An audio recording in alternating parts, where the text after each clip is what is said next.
মানুষের সমাহার।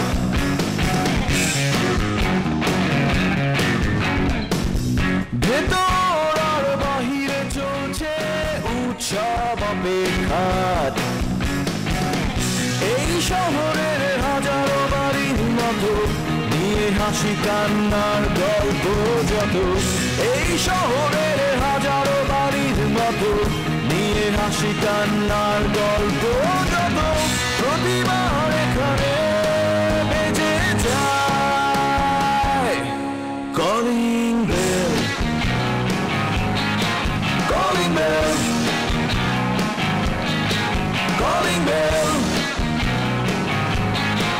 calling bell, calling bell.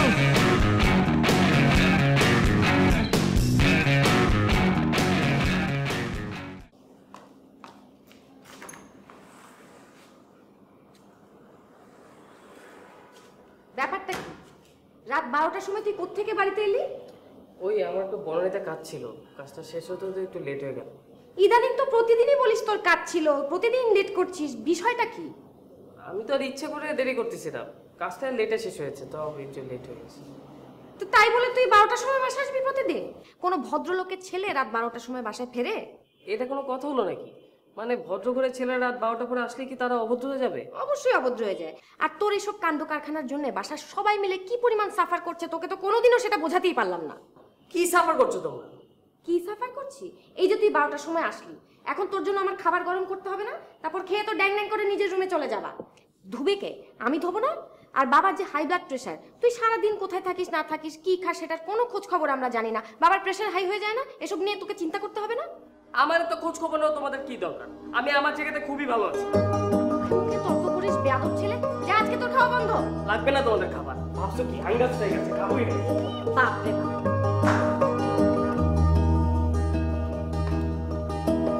আগে আমরা কি দেখতাম? পাত্র চাই, পাত্রী চাই, বাড়ি ভাড়া আবশ্যক, বাড়ি ভাড়া দেয়া হবে, চাকুরি চাই, টিউশনি চাই। সেই জায়গায় এখন নতুন করে যোগ হয়েছে গৃহকর্মী আবশ্যক। আর বলবেন না আফসার ভাই, গৃহকর্মীরা তো এখন এই সংঘবদ্ধ হচ্ছে। সেদিন ওই পেপারে দেখলাম কি যেন ওই কোথায় কি নামটা ভুলে গেছি, ওরা ওই সমিতি করেছে, গৃহকর্মী সমিতি। আরে বসে আপনি সমিতি নিয়ে পড়ে আছেন না কোনো? ওদের এখন আধুনিক ট্রেনিং ইনস্টিটিউট আছে, রিক্রুটিং এজেন্ট আছে, আপনি জানেন সেটা? মানে এদের কাজ হচ্ছে গৃহকর্মীদের পরিপূর্ণভাবে আধুনিক হোম অ্যাপ্লায়েন্স সম্পর্কে ট্রেন্ড আপ করা।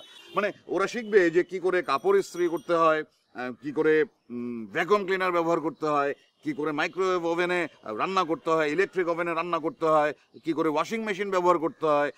শুধু তাই না, ওদের এটিকেট ম্যানারিজম সম্পর্কে ট্রেন্ড আপ করা হয়। অর্থাৎ ও কিভাবে ঘরের লোকজনের সাথে কথা বলবে, কিভাবে বহিরাগতদের সাথে কথা বলবে, সেই বিষয়ে ওদেরকে পর্যাপ্ত ট্রেনিং দেওয়া হয়।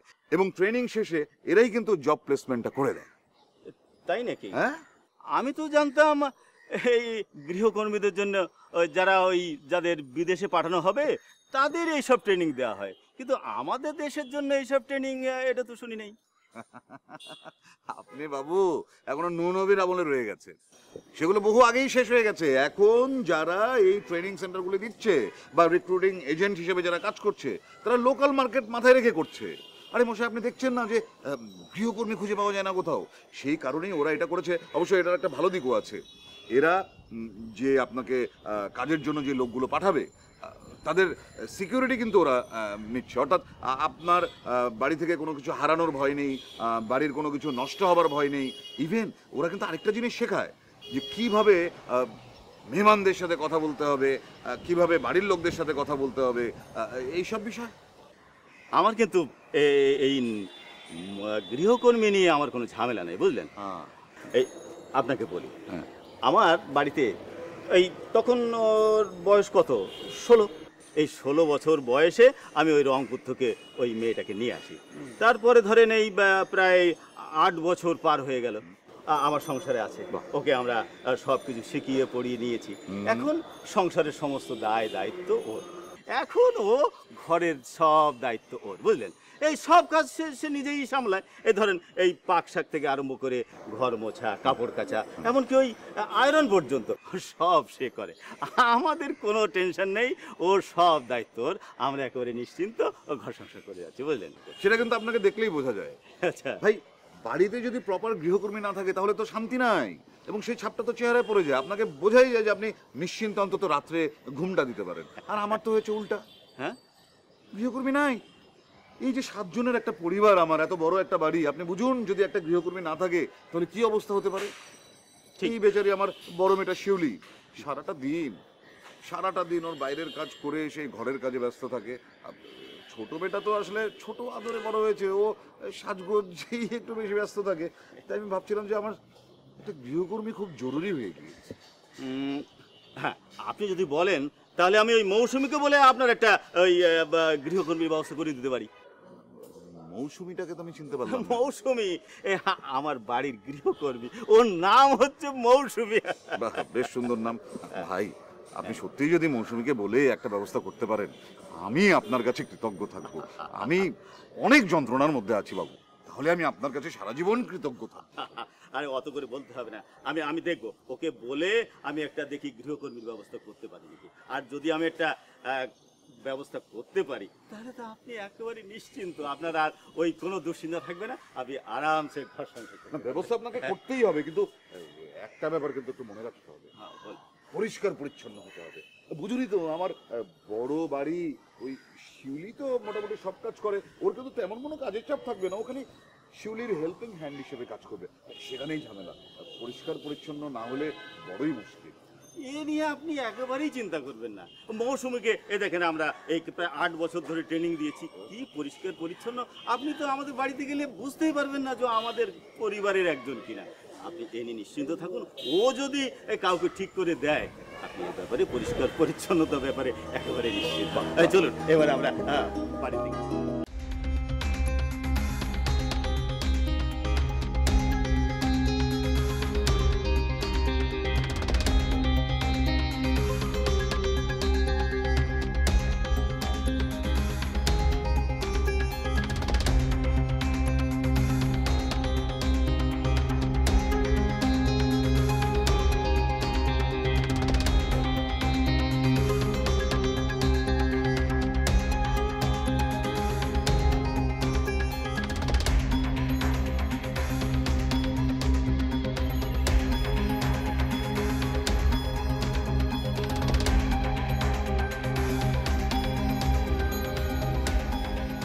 এই যে এলাকাটা দেখতেছো,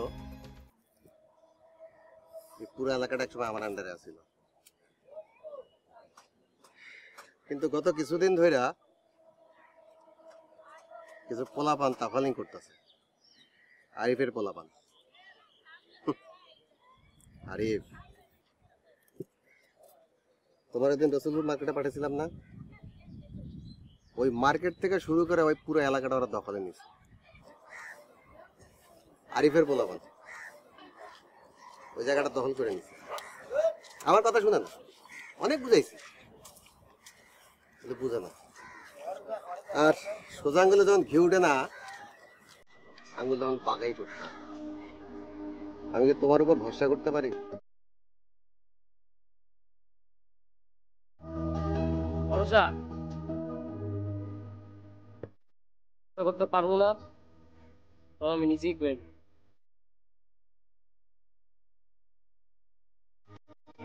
আমি চাই ওই এলাকার দখলটা তুমি নাও। আর এবার পোলাপানটা সরাইয়া তুমি রাখো, এই পুরো এলাকাটা আমার দখলে আছে। আপনার গ্রুপে তো অনেক সিনিয়র পোলাপাইন আছে, আমরা আমার এখান দিতে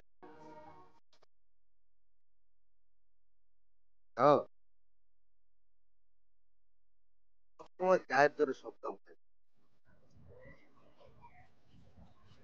এটা দিয়েও কিছু কাম করতে হয়।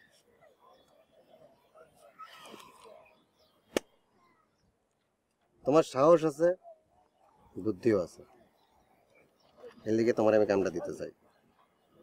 পারবা না? না বলে কিছু নাই, কিন্তু গিট্টুটা আগে আমার বুঝা দেখতে হবে, আর আপনারাও আমারে বুঝাইতে হবে। ঠিক আছে, তোমার আমি পুরা গিট্টুটা খুইলা কইতাছি, তুমি শোনো, বুঝো, পুরাটা ঘুরে দেখো, তারপর তার পেলাম আবার।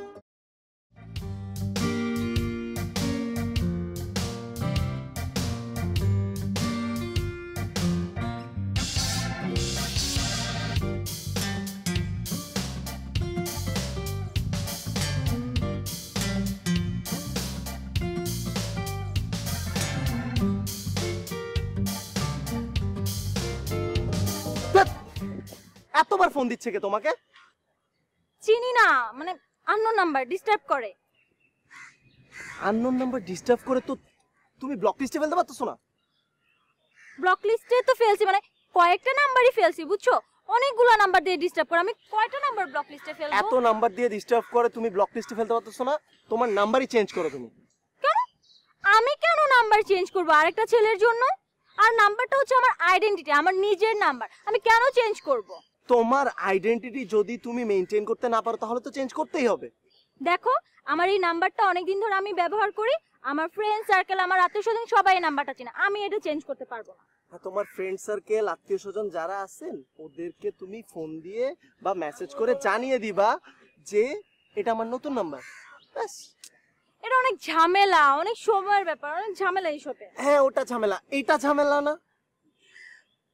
আবার ফোন দিচ্ছে, মানে তোমার নাম্বার তোমাকে তো রীতিমতো বাজারে পাওয়া যায়। হোয়াট? আচ্ছা, আই মিন তোমার নাম্বার এখন বাজারে পাওয়া যায়, মানে মুদির দোকানদারের কাছে গেলেও না তোমার নাম্বার পাওয়া যাবে। এখন এলাকায় যদি সুইট সুন্দর একটা মেয়ে থাকে, সবাই তো এনি হাও নাম্বারটা নিবে আমার সাথে কথা বলার জন্য, এটা আমার দোষ বলো? হ্যাঁ, এলাকার সুইট সুন্দর মেয়েটা যদি নিজের ইমেজটা একটু মেনটেন না করে তাহলে কি হয়? তুমি তোমার নিজের ইমেজ যদি নিজে ডাউন করো, এটা তো তোমারই ক্ষতি। তোমার কি ধারণা আমি সবাইকে নাম্বার দিয়ে বেড়াই? নেন নাম্বার, নেন আমাকে ফোন দেন, না নাম্বার নেন আমাকে ফোন দেন, আমি দেই নাম্বার? হ্যাঁ, তুমি যাদেরকে নাম্বারটা দাও এমন কাউকে কেন নাম্বার দিবা যে তোমার নাম্বারটা পাস করতে পারে? আমি কাউকে নাম্বার, তুমি ফোনটা দাও। না আমি ফোন, না আমি বললাম তুমি ফোনটা দাও প্লিজ। আমি ফোন দিব না। না তুমি ফোনটা দিবা দিবা দিবা, তুমি ফোন দাও, ফোন দাও তুমি আমাকে। আমার ফোন আমি দিব না। ফোন দাও।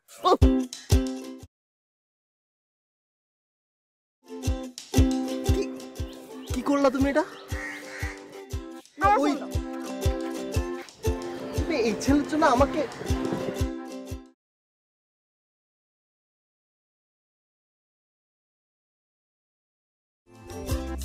তোমার ফোনে ওই ছেলের নাম্বার সেভ করা গেল? মানে সেভ করে রাখছি, মানে সেভ করা না থাকলে আমি কিভাবে বুঝবো যে এইটাই সেই ডিস্টার্বিং নাম্বার? যখন আমি দেখি যে এই নাম্বারটা ওঠে তখন আমি ধরি না।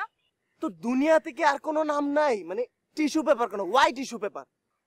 হ্যাঁ তুমি বুঝতেছো না, ও তো অনেকগুলা নাম্বার থেকে ফোন দেয়, আর আমি তো জানো সুইট একটা মেয়ে, আমার মুখ থেকে খারাপ কথা আসেই না। আমি তো আর খারাপ কোনো কিছু লিখে সেভ করতে পারি না। টিস্যু পেপারের জন্য আমি টিস্যু পেপার দিয়ে নাম সেভ করছি, জানো টিস্যু পেপার তো মানে ফালতু একটা জিনিস, মানে ইউজ করে ফেলে দেওয়ার মতো না। ইউজ মানে তোমার ওই ছেলেকে ইউজ করা কি দরকার? মানে নাম্বার পাই সেদিন যে ইন্ডিপেন্ডেন্ট আমাকে ধাওয়া দিল, দৌড় দিলে না কেন? হ্যাঁ, পিছে পড়ে তো মাইর খেতাম।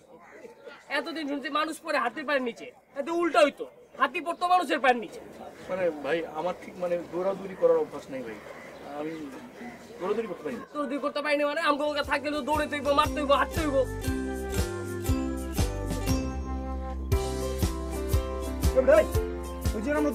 কি করছিস তুই? ভাই আমি তো ধরা খেয়ে গেছিলাম, মানে ধরা পড়ে গেছিলাম। তারপরে আমি বুদ্ধি করছি, আমি বুদ্ধি করে বলছি ওই যে অন্যরা দৌড়াচ্ছে আমি ওদের সাথে না, যখন ওরা দৌড় দিল আমি ভয়ে দৌড় শুরু করছি নিজের অজান্তে। তারপর আমি তো ওদের বুদ্ধি করে বুঝাই ফেলছি। তুই ওকে আমাকে নাম কইছস? না না না ভাই ভাই ভাই আমি নাম নাম বলি। মাথায় তো মাল আছে, মালটা একটু বাড়াও, বডির একটু শেপে আনো, শেপ। ভাই আমার তো বডি ভালো ভাই, এই যে দেখেন ভাই, এই যে বডি। এটা কি? এটা কি মহিলা মানুষের বডি? বডি তো পুরুষের মতো, আসল পুরুষ দেহ যায়। এটা এবার ফিগার বগল আমগুলোকে থাকবা না, পরে কোনো না কোনো ঝামেলা হইব, তোমার না থানা পুলিশ অনেক কিছু হয়ে গেলাম, হ্যান্ডেল করতে পারো না। ভাই আপনি যা বলবেন ভাই আমি তাই করবো, শুধু আমি আপনার সাথে থাকতে চাই ভাই। আপনি যদি বলেন আমি আকাশের চারটা নিয়ে আপনার হাতে দিয়ে দেবো, আপনি যদি হুকুম দেন আমি পায়ে হেঁটে মাউন্ট এভারেস্টে চূড়ায় চলে যাবো। মাউন্ট এভারেস্টে কেউ প্লেনে যায় না, সবে হাইটেই যায়। ভাই ভাই শুধু আমার আপনার সাথে রাখেন ভাই, আপনি যা বলবেন আমি তাই করব। বাপের একটু বুঝা তো, বডি বডি ঠিক করতে কর। আর বাপি তুই তোরা দেখাই দে, ট্রেন কর, আর আমার সামনে তো সরা। উঠ লেগস মার নেক্সট কি? এই সোজা মার হাত।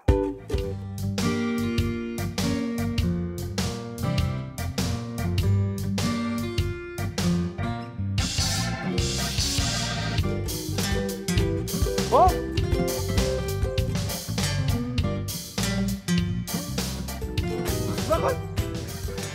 চা নাস্তা খাই ভাই, মানে খুব খিদে পেয়েছে ভাই, আপনি নিশ্চয়ই খিদে পেয়েছে, একটু হালকা খাওয়া দাওয়া চলো, একটু মানে করবো মানে একটু খাওয়া দাওয়া করে আসি। হাত সোজা কর, হাত সোজা কর। ও আরে বাহ, উঠ। ও আচ্ছা, এখানে যেসব ফুলের কথা বলা হয়েছে না, সেগুলোর নাম আর গন্ধের পরিচয় দিয়ে একটা চার্ট বানাতে হবে। আমি চার্টটা এঁকে দিচ্ছি। ম্যাডাম, আপনাদের ফ্যামিলিটা না আমার অনেক ভালো লাগে। সবাই একসাথে থাকেন, কত হাসি খুশি, মানে দেখি মনে হয় একটা হ্যাপি ফ্যামিলি। কেন? সবারই তো এরকম একটা ফ্যামিলি থাকে। আসলে কি জানো, ফ্যামিলি সবাই মিলে একসাথে থাকতে পারাটা না অনেক বড় সৌভাগ্যের একটা ব্যাপার।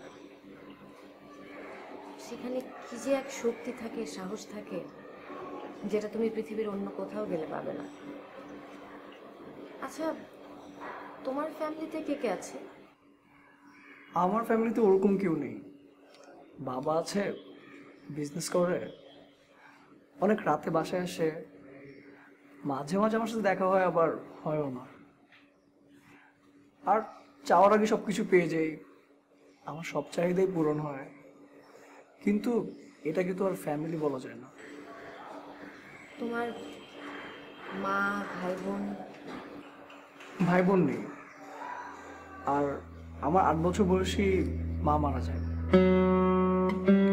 আসলে আমার ওই সময়টাতে মায়ের সাথে আমার সখ্যতা বেশি ছিল, আর মা মারা যাওয়ার পর থেকে আমি অনেক একা হয়ে যাই। বাবা অনেক রাতে আসে, ওরকমভাবে দেখা হয় না, কথাও হয় না, খুব একা একা লাগে।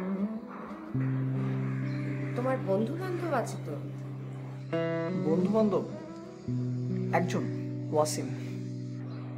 ওকে না সবাই খারাপ চোখে দেখে, কেউ ভালো বলে না।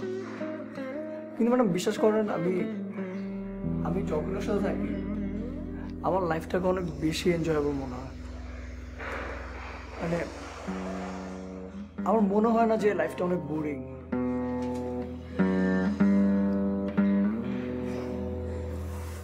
আচ্ছা, আমি চার্টটা এঁকেছি, নামগুলো লেখো।